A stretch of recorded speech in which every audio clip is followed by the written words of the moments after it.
السلام علیکم ورحمۃ اللہ وبرکاتہ۔ میرے دوستوں اور میرے عزیزوں، میں آج آپ حضرات کو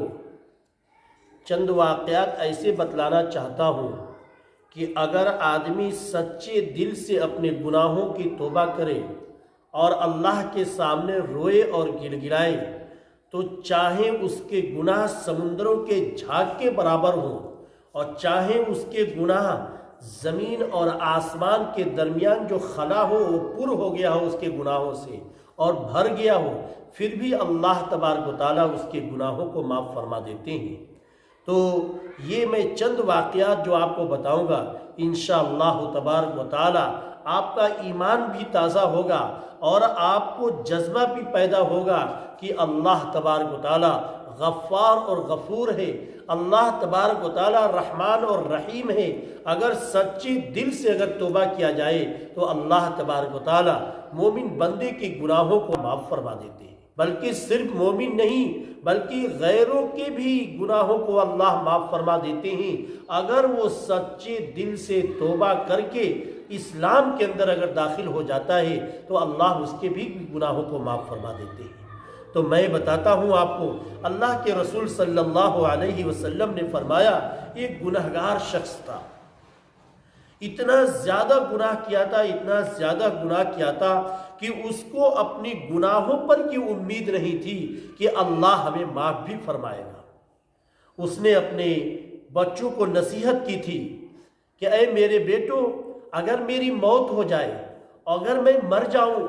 تو میں نے اتنے زیادہ گناہ کیے کہ مجھے اللہ کے دربار میں جانے میں بھی شرمندگی محسوس ہوتی ہے اور مجھے اپنے اوپر یقین ہے کہ اللہ ہمارے گناہوں کو معاف نہیں فرمائے گا بلکہ اس گناہوں کے بدلے میں اللہ ہمیں جہنم کے اندر ڈھکیل کر کے ڈال دے گا۔ میرے دوستو، گویا کہ خلاصہ یہ کہ وہ اپنی گناہوں پر نادم اور پشیمان تھا اور اللہ کے خوف سے لرزتا تھا اور کانپتا تھا۔ تو کہا تھا، اپنے بچوں کو نصیحت کیا تھا کہ اگر میں مر جاؤں تو مجھے جلا کر کے ہواؤں کے اندر اڑا دینا، میری راہ کو سمندروں کے اندر میری راہ کو ڈال دینا، اور تاکہ میری ہڈیاں اور میرے جسم کے جو جل جائیں گے حصے ان کو الگ الگ جگہوں پہ اس کو ہواؤں میں اڑا دینا، دریاؤں کے اندر ڈال دینا، اس لیے کہ میں اس لائق نہیں ہوں کہ اللہ کے سامنے جا کر اپنے آپ کو میں اپنے چہرے کو دکھاؤں۔ میرے دوستو، اللہ تبارک و تعالیٰ کے پیارے رسول محمد صلی اللہ علیہ وسلم نے فرمایا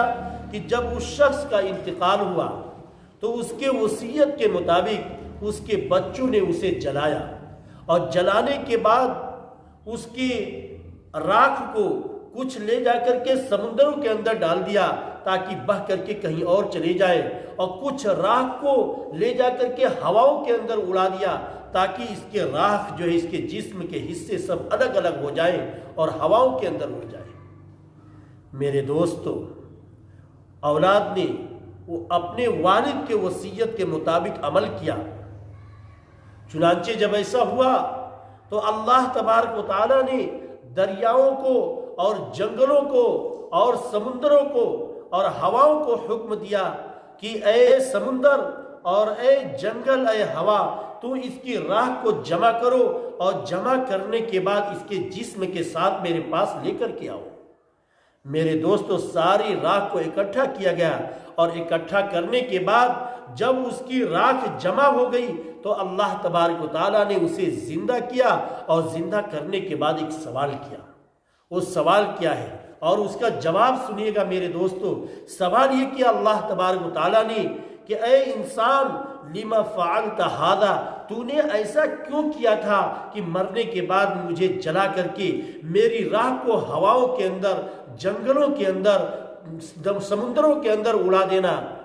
ایسا تو نے کیوں کہا تھا؟ اللہ تبارک و تعالیٰ نے اس بندے سے پوچھا۔